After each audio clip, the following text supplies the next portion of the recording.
तो ये हमारा करंट अफेयर का लेक्चर नंबर मतलब पार्ट नंबर थर्ड होगा। एक सेकेंड।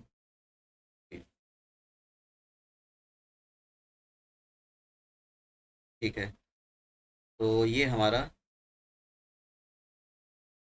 करंट अफेयर मैंने यहाँ पर लिखा नहीं का पार्ट थर्ड है। और हम चाहे वो Himachal Pradesh public service commission हो या फिर वो यूके पब्लिक सर्विस कमीशन हो या 69 बिहार पब्लिक सर्विस कमीशन हो, नेशनल और इंटरनेशनल न्यूज तो सभी के लिए इम्पोर्टेंट है, चाहे वो दूसरा भी चाहे क्यों ना हो कोई कमीशन उसी के लिए हो। तो मैं आज आपको मतलब आज के पार्ट में आपको कुछ करंट अफेयर इंपॉर्टेंट देखिए। मैं ये मसाले वाली करंट अफेयर नहीं है जो एग्जाम आने वाली है, एग्जाम ओरिएंटेड करंट अफेयर मैंने बनाई है। अब इसके अंदर पहला करंट अफेयर मतलब करंट अफेयर नहीं एक्चुअली आपसे ये पूछा जा सकता है भाई ये क्योंकि कुछ अभी दो ऑपरेशन काफ़ी न्यूज़ न्यूज़ में थे, तो इसी कम चांसेस है कि पूछा जाए, लेकिन कभी कभी मैच द फॉलोइंग करवा देते हैं वो कि भैया ये बताइए ऑपरेशन मैत्री कहाँ चलाया था गवर्नमेंट ऑफ इंडिया ने, तो नेपाल में चलाया था, कब चलाया था ये तो नहीं पूछेंगे कब चलाया था, लेकिन ऐसा पूछ लेते हैं भैया। इधर ऑपरेशन का नाम दे देंगे और इधर कंट्री का नाम दे देंगे और आप सो मैच करो भैया इंडिया ने कौन सी कंट्री में कौन सा ऑपरेशन चलाया था, तो ऐसे क्वेश्चन पूछ लिए जाते हैं। अगर देखो क्वेश्चन यार वो अगर डिफिकल्ट बनाना है तो मतलब भैया देखो ऐसे ही पूछेगा। तो ऑपरेशन मैत्री देखिए, ऑपरेशन मैत्री कब चलाया था गवर्नमेंट ने? ऑपरेशन मैत्री गवर्नमेंट ने 2015 में चलाया था। 2015 के अंदर अ, नेपाल के अंदर एक मतलब काफ़ी बहुत बड़ा काफ़ी मैग्नीट्यूड का अर्थक्वेक आया था जिसकी वजह से वहाँ पर काफ़ी डिस्ट्रक्शन हुआ था, तो इंडिया ने मतलब इंडिया ने काफ़ी हेल्प की थी। ये फिर उसके बाद आता है कि ऑपरेशन पोलो कब चलाया था। देखिए ऑपरेशन पोलो 1948 में चलाया था हैदराबाद के। हुआ यूँ था कि आपको पता है कि जब देश आज़ाद हुआ था तो कुछ जो प्रिंसली स्टेट थी वो इंडिया के अंदर इंस्ट्रूमेंट ऑफ एक्सेशन को साइन नहीं कर रही थी, मतलब वो इंडिया के अंदर इन्वॉल्व नहीं होना चाहती, वो अलग से ही अपना एक देश बनाना चाहती थी। तो अब ये देखो एक इतना बड़ा देश है, उस देश के अंदर 365 रजवाड़ और 565 रजवाड़े थे छोटे छोटे। अगर अलग अलग देश ही बनाते तो मतलब पूरी दुनिया में इतने देश ना होते जितने इंडियन सब कॉन्टिनेंट में हो जाते। तो एक हमको एक कंसोलिडेटेड इंडिया चाहिए था, एक ऐसा देश जिसके अंदर कोई एक ही देश हो, दैट इज द इंडिया। तो हैदराबाद अपना अलग से देश बनाना उसकी अलग नहीं, तो उसके इसलिए वो हैदराबाद के खिलाफ जो वहाँ हैदराबाद था, हैदराबाद के अंदर जो निज़ाम था उसके खिलाफ ऑपरेशन पोलो चलाया था 1948 में। ये याद रखना चाहिए आपसे। आपसे असेंडिंग डिसेंडिंग ऑर्डर में लगाने के लिए हो कि कौन सी इवेंट पहले हुई है कौन सी इवेंट बाद में हुई है, ऐसा पूछा जाता है। ऑपरेशन विजय देखिए, ऑपरेशन विजय 1961 में चलाया गया था। इसमें क्या होता है, ये पोर्टुगीज जो थे गोवा दमन और दीव में छोड़ कर नहीं जा रहे थे, भाई इंडियन टेरिटरीज को छोड़ कर जाओ, तो छोड़ कर नहीं जा रहा था। गवर्नमेंट ऑफ इंडिया ने डंडा चला दिया, पोर्टुगीज पर डंडा चलाया और फिर ये जो है इंडिया को ही टेरिटरी जो है छोड़ के चले गए थे। उसके बाद में operation blue star. Operation blue star Punjab में आपको बताया 1984 में चलाया गया था, जो एक ये जो था मतलब टेररिस्ट था एक जनरल सिंह भिंडेवाला, इसके खिलाफ चला गया था। और ये कहाँ पर चला गया था? हरमिंदर सिंह जो हरमिंदर ये है हरमिंदर साहिब के अंदर चला गया, ये गुरुद्वारा है अमृतसर के अंदर, तो वहाँ पर ये चला गया था। बाकी इतने ऑपरेशन इतने इंपॉर्टेंट नहीं है। हाँ एक ऑपरेशन गंगा देखिए, ऑपरेशन गंगा 2022 के अंदर जो Uttar Pradesh public service commission ने एग्जाम कराया गया था, तो उसके अंदर पूछा गया था कि ऑपरेशन जो यूक्रेन है, यूक्रेन से जो गवर्नमेंट ऑफ इंडिया वहाँ से जो रेस्क्यू कर रही है उस ऑपरेशन का क्या नाम था? ऑपरेशन गंगा। तो ये याद रखना ऑपरेशन गंगा। अभी अभी क्या हुआ था रिसेंटली, देखो इसलिए मैंने यहाँ पर ये लग गया, आपको पता होना चाहिए यार ये वाले, क्योंकि देखो प्रिपरेशन का मतलब यही होता है कि ऐसा नहीं कि मतलब जो करंट में चला थोड़ा बहुत स्टैटिक्स भी देखना पड़ता है। ऑपरेशन दोस्त कब चला गया था? देखिए अभी क्या हुआ कि आपको पता है कि फरवरी के अंदर तुर्की और सीरिया के अंदर बहुत तगड़ा अर्थक्वेक आया, मतलब ज़्यादा मैग्नीट्यूड का था, उसकी वजह से काफ़ी मतलब वहाँ पर इमारतें गिर गई, बिल्डिंग गिरी और उन बिल्डिंगों के अंदर लोग दबकर मर गए। तो ये एक रेस्क्यू ऑपरेशन था और इस ऑपरेशन का नाम था ऑपरेशन दोस्त। ठीक है, ऑपरेशन दोस्त ये याद नाम रखा। आपसे पूछा जाएगा, देखिए अभी तो नहीं आया था लेकिन भैया पूछा जाएगा, मैं बता देता हूँ आपको, किसी ना किसी एग्जाम में वो दिखा देगा ये। ऑपरेशन कावेरी देखिए, मतलब यार क्या ही बताएं, एक तो ये सूडान है ही मतलब, एक तो है ही नंगे भुक्के ये लोग, दूसरी बार काले हैं भेड़े हैं, लड़ते रहते हैं ये। बताओ, अब भाई गरीब हो तो करना शांति के साथ ही रह लो, आपस में मरते रहेंगे ये। तो यहाँ पर क्या हुआ, इंडियन लोग हैं वहाँ पर कुछ बिजनेस क्लास है, कुछ मतलब अलग अलग लोग अपने अपने बिजनेस से जाते हैं वहाँ पर कुछ काम करने के लिए जाते हैं। तो वहाँ पर इनमें क्या हुआ, आपस में पेला पाली होगी सूडान के अंदर। तो अब पेला पाली इतनी होगी मतलब सिविल वॉर वाली सिचुएशन क्रिएट होगी, जिसकी वजह से गवर्नमेंट ऑफ इंडिया को ऑपरेशन कावेरी चलाना पड़ा। इंडिको मतलब ये जो फ्लाइट थी इंडिको ये ऑपरेट हो रही थी वहाँ से। उसके बाद में नेक्स्ट आते हैं, काफ़ी इंपॉर्टेंट न्यूज़ है। तो सबसे पहले हम दादा साहिब फाल्के के बारे में पढ़ते हैं। आपको पता है कि इनको ये इनका नाम जो था पढ़ लेना, दादा साहिब फाल्के ज़्यादा फेमस है। ये फादर ऑफ इंडियन सिनेमा के इसको फादर बोला जाता है। तो आपसे क्वेश्चन ऐसे स्टैटिक क्वेश्चन है, काफ़ी काफ़ी एग्जाम में पूछा गया, एसएससी में दूसरे एग्जामों में पूछा गया कि भाई ये बताओ कि father of the who is the father of the Indian cinema. तो आप जवाब दोगे भाई दादा साहेब फाल्के। उसके बाद में आता है कि फर्स्ट साइलेंट मूवी कौन सी थी इंडिया की, तो आप बोलोगे राजा हरिश्चंद्र। फिर आपसे बोला जाए पहली मूवी बताओ इंडिया की जो बोलने वाली मूवी थी, तो आप बोलोगे first talking film is in India के अंदर बोलोगे आलम आरा। तो ये आपको कुछ फैक्चुअल फैक्ट पता होने चाहिए, क्योंकि अभी देखिए दादा साहेब फाल्के अवार्ड दिया गया था तो एक मूवी को मिला था, उसका नाम था कश्मीर फाइल। तो मैंने इसलिए थोड़ा सा डिटेल मतलब बैकग्राउंड का कवर कर लिया, और ये आपको पता होना चाहिए। तो ये किसको मिला, देखिए Dada Saheb Phalke international film festival award ये जो मिला है, ये एक विवेक रंजन अग्निहोत्री की जो इन्होंने एक मूवी डायरेक्ट की थी जिसका नाम था कश्मीर फाइल्स, आपने देखी भी होगी, इसको बेस्ट फिल्म का अवार्ड मिला है।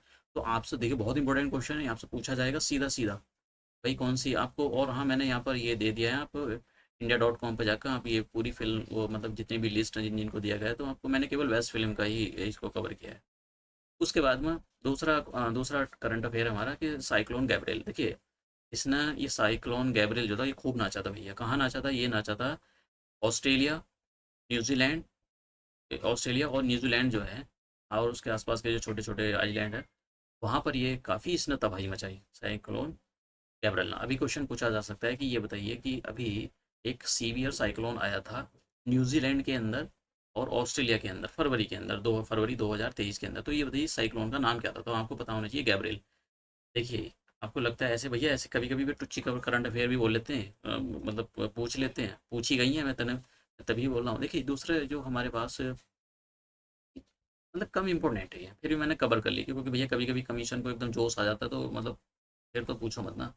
तो वर्ल्ड का first preserve fossil of the pre historic sperm whale कहाँ पर मिला है, मतलब स्पर्म वेल एक मछली का नाम है, और ये मछली ये बहुत ही मतलब प्री हिस्टोरिक, इसके जो रिमेन्स थे, इसके जो फॉसिल्स हो, इसको प्रिजर्व कर रखा गया था।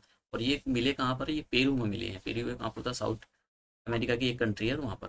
दूसरा जो करंट अफेयर है वो ये है कि आर्कियोलॉजिस्ट ने 5,000 साल पुराना एक फ्रिज ढूंढा है, मतलब फ्रिज हाथ लगा है, और ये कहाँ पर मिला है, ये मिला है इराक के अंदर। तो आपको ये भी दूसरा। तीसरा है, देखिए भैया ये जो बिहार पब्लिक सर्विस कमीशन वाले मतलब जो बिहार वाले हैं उनके लिए काफ़ी इंपॉर्टेंट हो जाता है कि 1,1200 साल पुरानी दो मूर्तियाँ मिली हैं, ठीक है, नालंदा के अंदर। तो आपको पूछा जा सकता है कि भैया अभी दो मूर्तियाँ 1,000 दो 1,200 साल पुरानी मूर्तियाँ मिली हैं, वो कहाँ पर मिली हैं, तो आपसे उसका सही जवाब होगा नालंदा। देखिए मैं आपको बता देता हूँ, ऐसे question Bihar public service commission नहीं छोड़ता, रखता है, आए कभी देख लेना, कभी पिछले साल के क्वेश्चन पेपर हो वो। दूसरा क्वेश्चन है वर्ल्ड हिंदी कॉन्फ्रेंस कहाँ पर ऑर्गेनाइज हुई थी। देखिए वर्ल्ड हिंदी कॉन्फ्रेंस मैं आपको बता देता हूँ, ये मुझे अच्छे से याद नहीं, शायद पूछा गया ये question Uttar Pradesh public service commission के अंदर। तो मुझे एग्जैक्टली याद नहीं है, मैं आप प्लीज़ इसको देख सकते हो, मैं ऐसे कोई क्लेम नहीं कर रहा हूँ, लेकिन शायद पूछा गया है मुझे, मैंने जहाँ तक मुझको याद है। तो आपको वर्ल्ड हिंदी कॉन्फ्रेंस जो है, एक आपको पता है कि पैसिफिक ओशन के अंदर एक आइलैंड है, आइलैंड कंट्री है, उसका नाम है फिजी। तो वहाँ पर ये ऑर्गेनाइज किया गया था। बस यही याद रखना है आपको, और कुछ याद करने की ज़रूरत, देखिए पता होना चाहिए भैया आपको, समझ गए आप? क्योंकि हिंदी हमारी मातृभाषा है, और वर्ल्ड के अंदर हिंदी ऐसी भाषा है जो सबसे ज़्यादा बोली जाती है, तीसरे नंबर पर आती है, ठीक है। नेक्स्ट फिजी की लोकेशन देख लेते हैं। देखिए आपको पता है कि ये क्या है, ऑस्ट्रेलिया है, और ये जो है ओशन है, कौन सा, पैसिफिक ओशन। पैसिफिक ओशन के ये इक्वेटर पास हुई है, नीचे की नीचे वाला जो एरिया होता है उसको बोलते हैं साउथ पैसिफिक ओशन। तो साउथ पैसिफिक ओशन में ये एक बात याद रखना, ट्रॉपिक ऑफ कैंसर ऑस्ट्रेलिया से जाती है, लेकिन फिजी से नहीं जाती है। ऐसे अनाप शनाप क्वेश्चन आपसे पूछ सकते हैं, क्या ट्रॉपिक ऑफ कैंसर ऑस्ट्रेलिया से जाती है, हाँ जी बिल्कुल जाती है। क्या tropic of capricorn, sorry cancer नहीं भैया, ट्रॉपिक ऑफ कैप्रिकॉन के बारे में बात कर रहा हूँ मैं। ट्रॉपिक ऑफ कैप्रिकॉन ऑस्ट्रेलिया से पास होती है, फिजी से पास नहीं होती, ना ही न्यूजीलैंड से पास होती है। आपसे ना क्वेश्चन पूछ सकता है। दूसरा आते हैं मडागास्कर। देखिए मडागास्कर के अंदर देख लेते हैं, ये जो मडागास्कर है,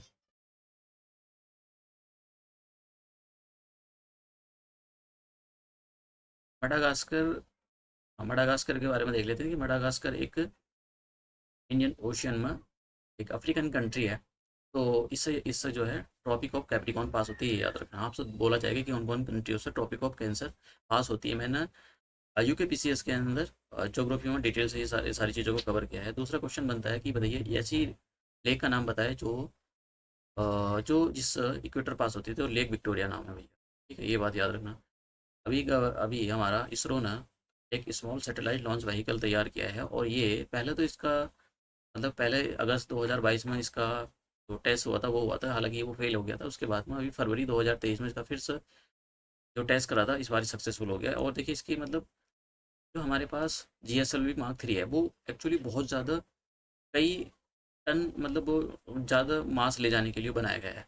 मान लो कोई छोटा ग्राहक आ गया इसरो के पास कि भाई हमारे हमको जो है 250 kg का सैटेलाइट स्काई में भेजना है, ऊपर ऑर्बिट में भेजना है। तो अब ऐसा थोड़ी कि वो GSLV Mark 3 को भेजेंगे इतने बड़े हाथी को। तो एक कंपनी इन्होंने छोटा सा वो बनाया कि भैया ठीक है, इसकी कॉस्ट भी कम आएगी, सिंपल सी बात है, छोटा सा सैटेलाइट है तो ज़्यादा खर्च भी नहीं आएगा। तो और मतलब कॉस्ट को कम करने के लिए, और इससे बड़ी बड़ी अच्छी बात है कि भाई लोगों के पास ही आएंगे। मैंने ये लिथियम वाली रिजर्व मैंने पिछले लेक्चर में कवर करी थी, फिर यहाँ भी कवर कर देता हूँ। आपको बताया कि इंडिया के अंदर लिथियम के रिजर्व मिले, कौन से कहाँ पर मिले, जम्मू कश्मीर के अंदर। और जम्मू कश्मीर के अंदर भी जो रेसाइड ये वहाँ पर जो जम्मू कश्मीर के अंदर एक डिस्ट्रिक्ट का नाम है रेसाई डिस्ट्रिक्ट, वहाँ पर मिले हैं। यहाँ पर एक जगह नाम है सलाल हिमाना, तो आप देख लेना इसको, ये आया हुआ है। उसके अंदर भी पूछा गया था Uttar Pradesh public service commission के अंदर कितने रिजल्ट मिले थे, 5.9 trillion, sorry I am sorry ये मैंने गलत बोल दिया, 5.9 मिलियन टन्स लिथियम मिला। आप समझ रहे हो। अगर इंडिया ने एक्सट्रैक्ट करना भी शुरू कर दिया है, जितनी टेक्नोलॉजी है उससे, क्योंकि टेक्नोलॉजी चाहिए इसको एक्सट्रैक्ट करने के लिए। तो देखो अगर ये आता है तो भैया काफ़ी सस्ते हो जाएंगे। भैया मैंने ये गलती से हो गया था, ये डेटा कहीं और लिखा गया है, तो प्लीज़ इसको इग्नोर करें। ये जो है इसको इग्नोर कर दे प्लीज़, ये नहीं है लिथियम वाला। एक्चुअली ये डिलीट हो गया मेरे से। इंटरनेशनल इंटेलेक्चुअल प्रॉपर्टी राइट, पहला क्वेश्चन बनता है कि कौन रिलीज करता है, तो आप बताओगे यूएस से चैम्बर ऑफ द कॉमर्स। दूसरा क्वेश्चन बनता है कि भैया इंटरनेशनल इंटेलेक्चुअल प्रॉपर्टी इंडेक्स 2023 जो जारी हुआ था, वो उसके अंदर इंडिया की रैंकिंग कितनी थी, 55 में से 42 थी, बहुत ख़राब थी।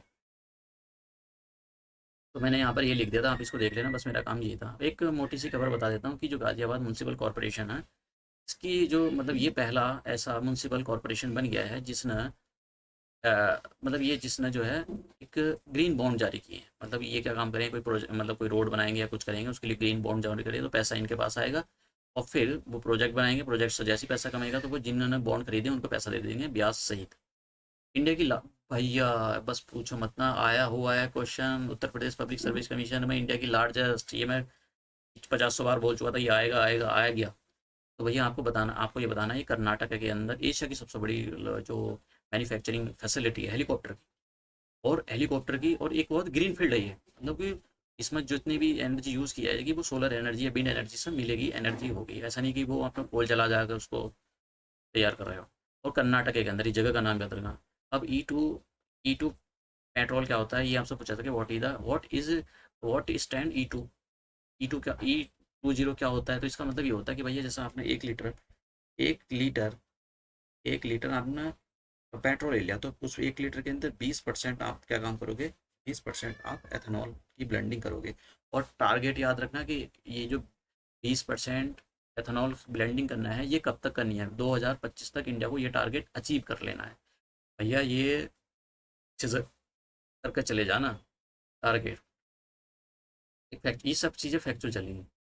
इंडिया 5 ट्रिलियन की जीडीपी का टारगेट रखा है, वो कब तक इंडिया इसको अचीव करना चाहता है, ये डेडलाइन आपको पता होनी चाहिए, 2025 था। देखिए दोनों का E2 2025, सॉरी E20 2025, और 5 ट्रिलियन की जीडीपी का टारगेट भी इंडिया का 2025 ही है। अब हम बात करें वर्ल्ड का जो first 3D printed rocket engine की बात कर रहा हूँ मैं। तो ये देखिए ये जो है वर्ल्ड का first 3D printed rocket launch कहाँ से किया, यूएस से किया गया था, इसका नाम था तेहरान।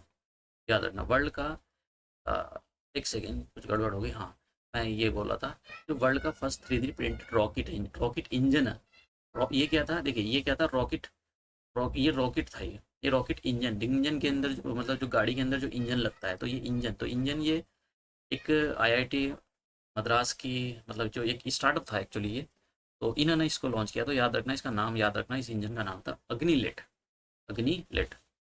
और अग्निलेट कॉस्मोस एक स्टार्टअप है, इसने इसको बनाया है 3D प्रिंटर की हेल्प से। अब आपसे बताया वर्ल्ड का first printed rocket launch.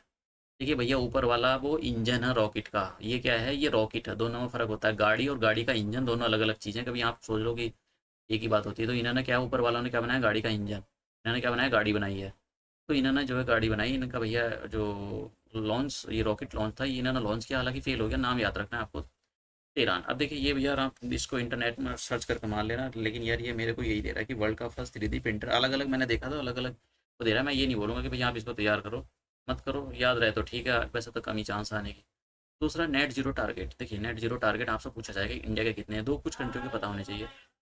Net zero place का मतलब होता है कि भैया हम जितना CO2 का एमिशन करेंगे, सपोज करो हमने 100 टन करा, तो हम 2027, इंडिया के टारगेट बता रहा हूँ, कि इतना ही हम उसको कंज्यूम कर लें।